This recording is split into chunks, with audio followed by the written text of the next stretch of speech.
आप सभी का हमारे इस चैनल इंग्लिश लर्निंग में स्वागत है।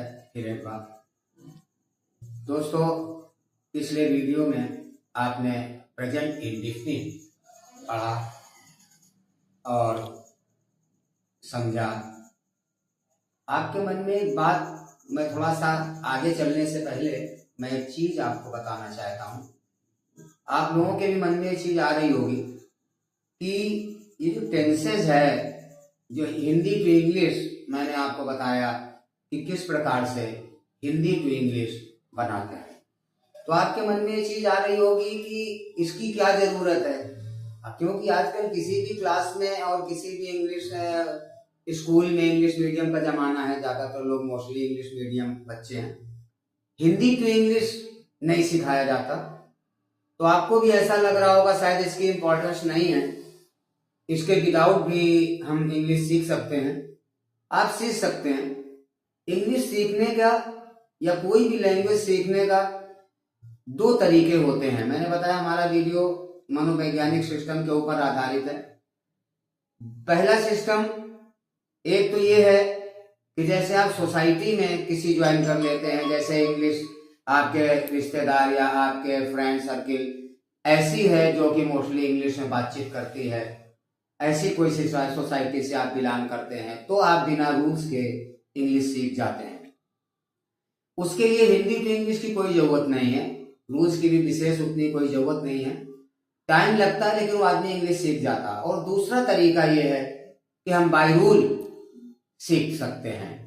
तो हर आदमी की आज सोसाइटी में ऐसी सर्किल नहीं होती कि जो हमेशा ऐसी सोसाइटी बिलोंग करे कि सभी लोग इंग्लिश बोलते हों या उसकी फैमिली का माहौल इंग्लिश में हो। इस वजह से वो लोग हेजिटेट होते रहते और कभी भी नहीं बोल पाते, और सीख इसलिए नहीं पाते क्योंकि उनको रूल्स नहीं मालूम रहता। और लोगों को ये आजकल के लोगों का मानना है कि हिंदी टू इंग्लिश उतनी इम्पोर्टेंट नहीं है, डायरेक्ट इंग्लिश बोलना लिखना पढ़ना सीखना चाहते हैं। कोचिंग ट्यूशनों में भी इंग्लिश टू इंग्लिश पढ़ाया जाता है।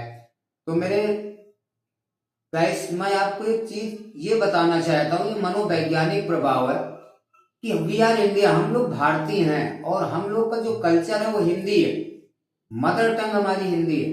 तो जब तक हिंदी हमको अच्छे से हिंदी से इंग्लिश नहीं आएगी, बिकॉज हम लोगों की जो फीलिंग्स है वो हिंदी में आती है। जब आप हिंदी टू इंग्लिश बनाना जान जाएंगे तो आप इंग्लिश कहीं भी आसानी से बोल भी सकते हैं और लिख भी सकते हैं। जैसा कि मैंने आपको बताया, जस्ट लाइक मान लीजिए अगर आपको चोट लगती है या कोई हर्ट आप फील करते हैं तो आपके मुंह से तुरंत निकलता है उई माँ, मर गए, इस तरह के वर्ड निकलते हैं, ना कि ओ गॉड, ओ मदर, ये चीजें निकलती हैं। बिकॉज हम लोग इंडियन हैं, हिंदुस्तानी हैं, तो हमारी जो फीलिंग्स हैं वो हिंदी में आती है। तो जब तक हम हिंदी टू इंग्लिश नहीं सीख पाएंगे तब तक हम कभी भी डायरेक्ट इंग्लिश नहीं सीख सकते हैं। और यही कारण है कि अच्छे अच्छे पढ़े लिखे लोग भी आज आपने देखा होगा पढ़े तो MA BA रहते हैं लेकिन इंग्लिश नहीं आती। उसका यही कारण है, मदर टंग जो हमारी होती है, हमारी ब्लड में रूटेड होती है, तो हमारी फीलिंग्स उसी लैंग्वेज में आती है। जैसे अंग्रेज अगर कोई गिर जाएगा तो वो कोई माँ नहीं कहेगा, ओ गॉड कहेगा या ओ फादर कहेगा, कुछ इस टाइप का, यानी इंग्लिश वर्ड उसके मुंह से निकलते हैं। ये उसका कारण है कि उसकी मदर टंग इंग्लिश है। हम लोग के साथ ऐसा नहीं है। तो बस ज्यादा समय इस वीडियो में मैं नहीं लूंगा इस बात पे। आप समझ गए होंगे कि हमने इसलिए हिंदी टू इंग्लिश को ज्यादा इंपॉर्टेंस यहाँ पर दी है कि जब आप हिंदी टू इंग्लिश बनाना जान जाएंगे तो आप कहीं भी आसानी से विदाउट हेजिटेशन आप इंग्लिश लिख भी सकते हैं और बोल भी सकते हैं। तो चलिए, आज आपका अगला जो इसका पार्ट है टेंसेस का, वो मैं आपको दिखाता हूं। दूसरा पार्ट, पहला आपने सिंपल प्रेजेंट सीखा, दूसरा पार्ट इसका जो है वो प्रेजेंट कॉन्टिन्यूअस आता है। इसके बाद सेकेंड पार्ट जो इसका है, देखिए,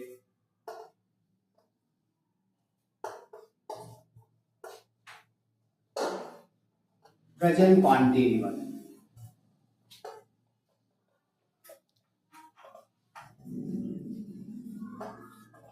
प्रेजेंट कॉन्टिन्यूअस, तो जैसे उसमें मैंने आपको एक पहचान बताई कि किस तरह से हम जस्टिफाई करते हैं कि प्रेजेंट कंटिन्यूअस है या नहीं। इसमें भी उसी प्रकार से है।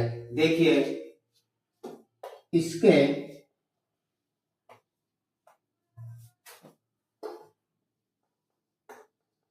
अंत में रहा है, रहे हैं, रही है, एक्सेट्रा लगे रहते हैं।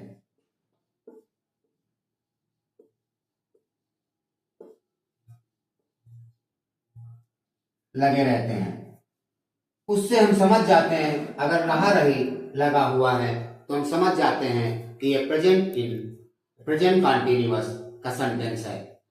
और जब समझ जाते हैं तो उसके बाद रूल्स की यानी नियम आता है। नियम देखिए क्या है। नियम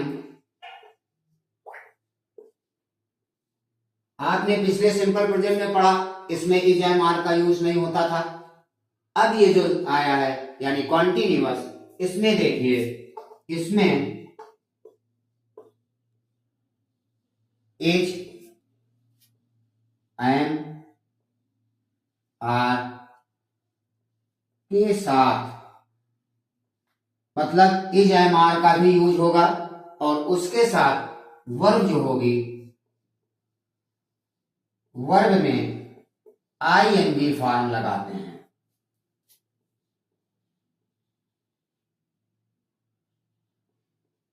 लगाते हैं बाकी सब वैसे ही जैसे करते आ रहे हैं उसी प्रकार से आप करते हैं। मेन रूल जो इसका है, इसमें इजमार लगाते हैं और वर्ब में आईएनजी लगाते हैं। तो आई थिंक जो बच्चे स्टूडेंट हैं वो तो आसानी से जानते ही होंगे कि इजमार कहाँ लगता है। और जिन लोगों को नहीं मालूम है तो मैं जब इजमार यानी हेल्पिंग वर्ब का जब चैप्टर आगे लूंगा तो वो भी आपका कॉन्सेप्ट क्लियर हो जाएगा। बाकी करते वक्त मैं भी बता दूंगा कि किस में इज लगता और किस में आर लगता।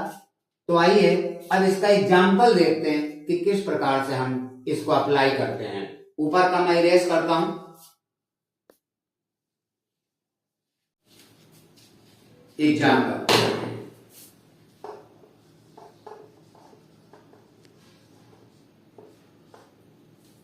वह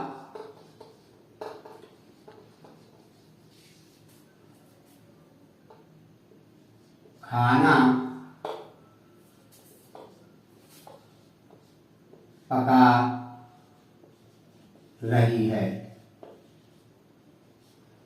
आ गया रही है, इसका मतलब है कि ये प्रेजेंट कंटीन्यूअस सेंटेंस है। यहां से क्लियर कर लेते हैं और करने का जो नियम है मैंने आपको बताया उसी प्रकार से देखिए करते हैं। सबसे पहले वह की इंग्लिश यानी सी बनाते हैं, क्योंकि लड़की है और गर्ल्स के लिए सी लगता और बॉयज के लिए ही लगता। तो सी सेकेंड इज एम आर लगाते हैं। तो सी के साथ अभी मैंने इज एम आर की बात की तो सिंगुलर के साथ इज लगता है और एम आई के साथ और प्लूरल के साथ यानी बहुवचन के साथ आर का यूज होता है। तो सिंगुलर है ये, सी इज हो गया, इज। अब वर्ब में आईएनजी, तो वर्ब क्या है, पका रही, पकाने का होता कुक। आईएनजी फॉर्म लगा दिया कुकिंग, बचा क्या, फूड, बन गया सेंटेंस। समझ में आ गया होगा।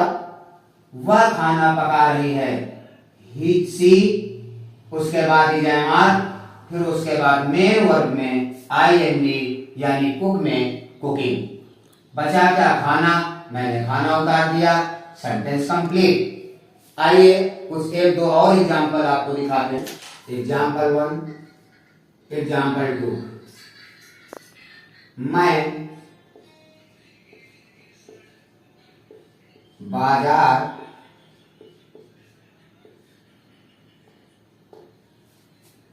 जा रहा हूं।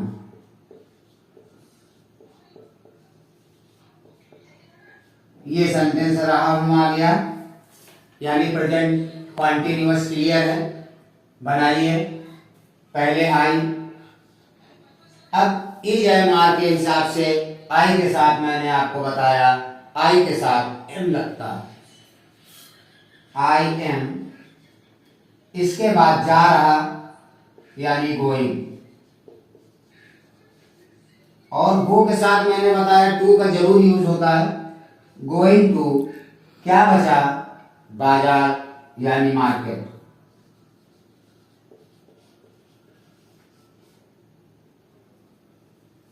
आई एम गोइंग टू मार्केट, मैं बाजार जा रहा हूं। कितनी आसानी से अगर हम बनाना चाहें तो इसी नियम के हिसाब से हम बना सकते हैं।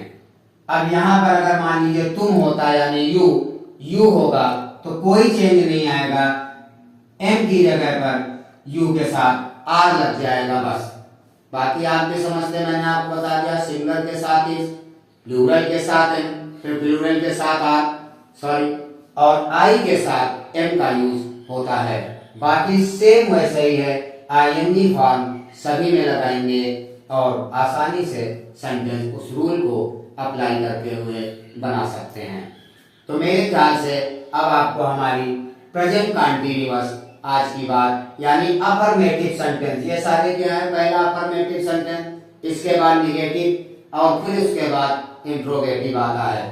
तो मैंने आज अपने इस वीडियो यानी आज के पार्ट में प्रेजेंट कंटीन्यूअस में मैंने आपको बताया कि किस प्रकार से असर्टिव सेंटेंस बनाते हैं।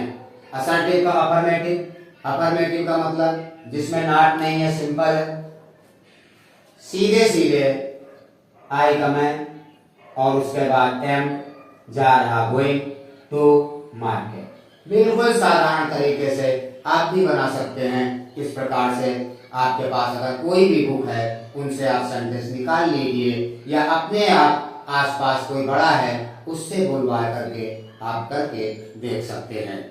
अगर आप स्टूडेंट हैं तो आपकी बुक में भी होंगे, आप आसानी से उनको देख सकते हैं कि हमारा जो नियम है वो किस प्रकार से अप्लाई आसानी से करते हुए हम बना सकते हैं। तो आज का वीडियो हम यहीं पर समाप्त करेंगे और इसके नेक्स्ट पार्ट में आपको इसके आगे निगेटिव और इंट्रोगेटिव आपको बताएंगे कि किस प्रकार से हम इसी तरह से निगेटिव इंट्रोगेटिव को भी थोड़ा थोड़ा सा चेंज करके आसानी से बदल सकते हैं। तो तब तक के लिए शुभ रात्रि, ओम नमः शिवाय।